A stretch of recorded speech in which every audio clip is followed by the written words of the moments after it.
Sophie Durocher. Divertissante. Elle sait comment se donner en spectacle pour vous offrir la meilleure représentation. Hier soir, j'étais à l'Espace Saint-Denis. Ça, c'est la salle intime du Théâtre Saint-Denis. J'étais là pour écouter un tout jeune débutant, quelqu'un qui commence en musique, mais je pense qu'il y a vraiment beaucoup d'avenir. Il faisait un spectacle acoustique vraiment magnifique avec des bougies partout. Mais c'était bizarre parce qu'il vient de commencer dans le métier, puis tout le monde dans la salle connaissait ses chansons. Je sais pas, c'était vraiment étrange. Éric Lapointe, bonjour. Bonjour. Mais je dis ça, Éric, parce que honnêtement... oui, tout le monde dans la salle connaissait par cœur tes chansons, mais c'est comme si on redécouvrait tes chansons, comme si on les entendait pour la première fois, parce qu'il n'y avait pas de guitare électrique, parce qu'il n'y avait pas de drum, parce que tu les as comme épuré, les chansons. Bien, épuré, oui. Ben, écoute, tout ça s'est passé pendant la pandémie. Évidemment, on était les premiers, le spectacle, on était les premiers arrêtés, les derniers à recommencer. Ouais. Donc, pendant la pandémie, on s'est dit pourquoi pas. On a revisité les chansons. On a revisité les chansons d'une façon vraiment, vraiment acoustique, mais on a repensé les arrangements complètement. Puis je me suis aussi... j'ai essayé de les chanter d'une façon différente aussi. Ouais. Plus doux, j'enregistrais le matin. Puis, Parce qu'habituellement, tu dors le matin. ouais, ben c'est plutôt que les autres albums, je travaillais plutôt de nuit. Puis là, j'essayais d'avoir une autre approche, finalement, face aux chansons, puis les redécouvrir moi-même aussi. Me replonger dans ces chansons-là qui ont pris une autre dimension avec les années, puis avec l'orchestration plus dépouillée, qui laisse peut-être plus de place à l'émotion et au texte. Oui. Et au jeu aussi théâtral derrière l'interprétation d'une chanson, tu sais. Donc, on a fait l'album, puis on n'avait pas eu la chance de mettre ça, de l'embarquer sur sa route. Puis là, ben, on a décidé de le faire, puis c'est vraiment le fun. C'est complètement d'autres choses que mes shows rock'n'roll. C'est une autre atmosphère. Je suis en train d'apprivoiser ça, l'espèce, l'intimité, les silences. Évidemment, je parle plus. Oui. Parle, oui, de la création des chansons, ce qu'il y a derrière les chansons. Puis on découvre, je pense, qu'il y a certaines chansons qui, masquées par les arrangements, les guitares électriques, le drum, tout ça, on perd un peu le texte puis le sens même de la chanson et souvent même la beauté de la mélodie. Tout à fait. Donc, il y a certaines chansons que je préfère la version acoustique, finalement. Oui, puis tu nous l'as dit hier soir, parce que tu parles beaucoup. Ben, dans tes spectacles, tu parles habituellement. Tu me le diras en hors d'onde si je parle trop dans le... Ben, je peux te le dire là, tu parles pas trop. Non, au contraire, moi-même, j'en aurais pris plus parce que tu nous parles beaucoup du processus créatif. Et tu nous parles un petit peu de ta vie, tu nous parles de tes enfants, bon, de ta mère, tout ça. Mais moi, ce qui me fascine, c'est le processus créatif. Comment on en arrive, comment tu arrives à t'asseoir avec Roger Tabra, comment tu travailles avec Stéphane Dufour, comment tu travailles avec... tu sais, puis pourquoi tu as un coup de foudre pour une chanson, puis tout ça. Moi, c'est quelque chose qui me fascine. Et les gens dans la salle t'ont offert une écoute extraordinaire. Oui. Écoute, c'est la 10e fois qu'on le faisait. C'est la première fois qu'on le faisait à Montréal, mais c'est la 10e fois qu'on faisait ce show-là. Puis partout, les gens, la réception est super le fun. Puis je le dis d'emblée au début du show, pour ceux qui nous ont déjà vu en show, c'est complètement on est show. ailleurs. C'est ailleurs. On est ailleurs. C'est... Puis les gens sont hyper respectueux. Puis avec le band aussi, on commence à se placer et à prendre nos repères parce que j'ai dit aux musiciens...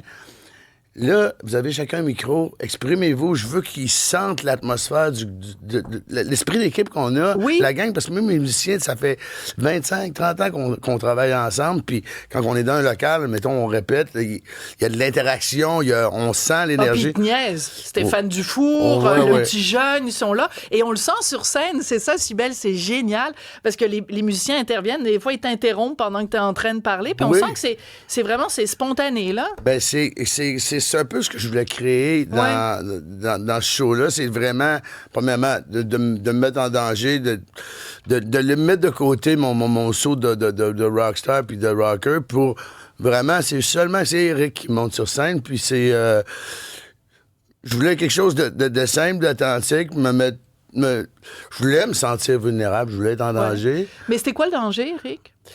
Bien, le danger, je me suis rendu compte que j'étais plus à l'aise que je pense, que je prévoyais l'être, parce que je savais d'emblée que j'allais avoir à parler plus, à me dévoiler plus. Puis, ce qui m'a toujours fait peur quand je montais mes shows rock, c'était, je voulais absolument qu'il n'y ait aucun silence. Donc, les changements de guitare... Pas de temps mort, faut que ça roule. Tout était planifié pour que, dès que la claque s'éteigne un peu, il y a une autre chanson qui décolle. Tout était...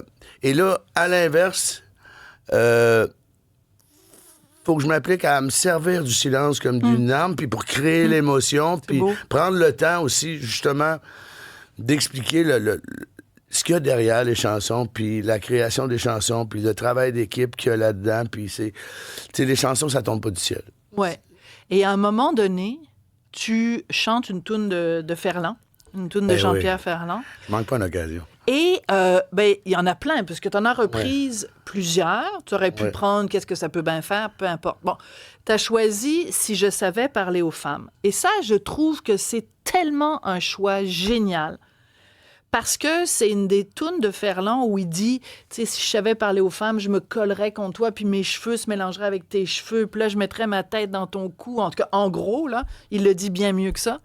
Et je trouve que, dans le fond, c'est un petit peu ce que tu fais avec ce spectacle-là. T'as chanté « Si je savais parler aux femmes », mais ça pourrait être « Si je savais parler à mon public », dans le fond. Ouais, ben écoute, c'est ça que l'œuvre de Ferland. Je chanterais l'ensemble de l'œuvre. Ben, à chaque fois que j'ai l'occasion, c'est toujours un plaisir d'interpréter des grandes chansons comme ça.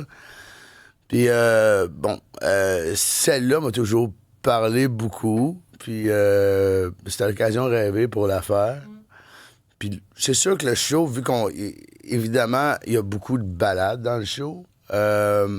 Beaucoup de ballades, donc on parle beaucoup d'histoires, il y a beaucoup de chansons d'amour, puis de chansons de rupture amoureuse aussi. Donc je pense que si je savais parler aux femmes, ça intégrait bien dans la thématique du show, tout simplement. Sur le site de l'Espace Saint-Denis, il y a un petit extrait d'une vidéo qui a été prise pendant que tu fais une de mes tunes préférées, une tune qui a été écrite par Roger Tabra.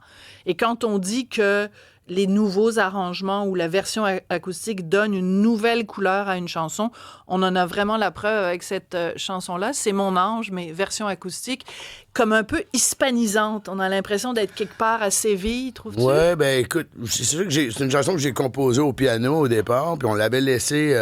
ça, c'est la preuve qu'on sait jamais si une chanson va marcher ou pas. Parce que, je l'avais fait au piano, puis on l'a disqué, puis on l'a laissé complètement nu pour l'album parce qu'on pensait que ça allait être une chanson, entre guillemets, d'album et non pas un extrait radio, parce qu'elle est relativement longue. Hey, vous êtes mis le doigt dans l'œil pour rien que... Ben, on s'est rendu compte en commençant à tourner que c'est celle-là que les gens chantaient. La preuve, c'est le public qui décide toujours en bout de course. Puis là, avec les années, on l'a tellement fait, c'est une occasion de l'amener ailleurs, de donner... puis ça lui donne une autre émotion aussi.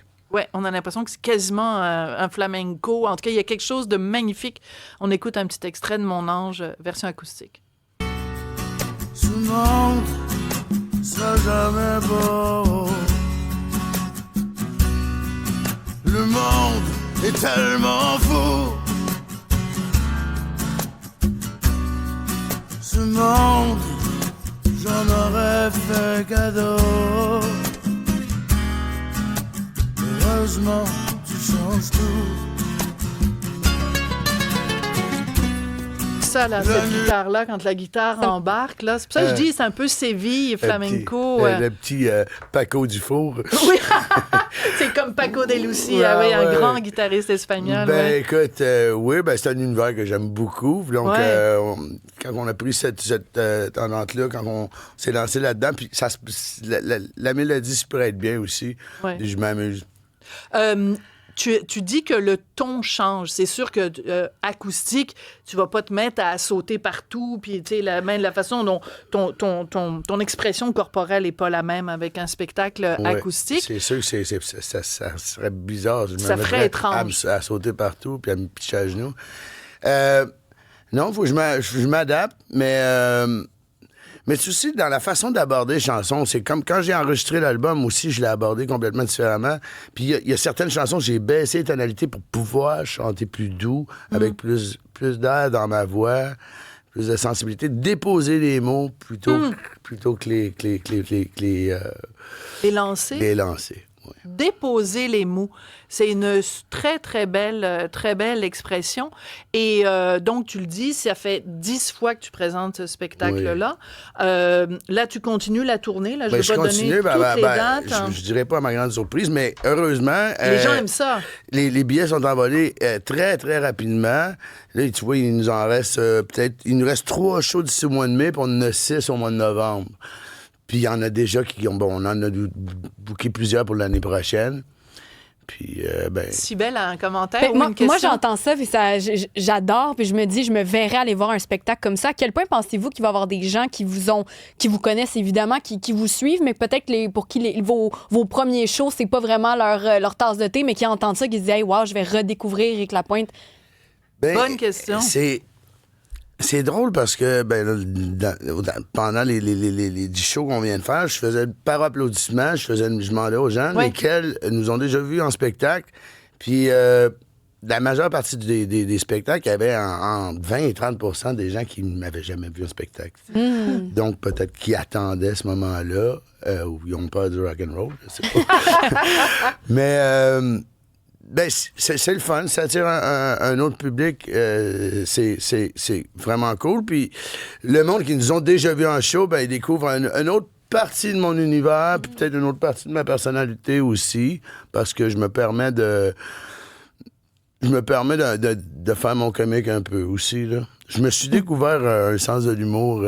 Un humoriste en devenir, si en jamais devenir, ça. je sais pas. À quand mon one-man show? Un spectacle humoristique? Alors, peut-être un spectacle humoristique. Moi, je pense que la version de Mon Ange, avec les guitares espagnoles, tu pourrais l'intégrer dans un show rock. Et moi, je te fais une demande spéciale. J'aimerais bien qu'à un moment donné, au cours des prochaines années, tu fasses un album complet hommage à Jean-Pierre Ferland.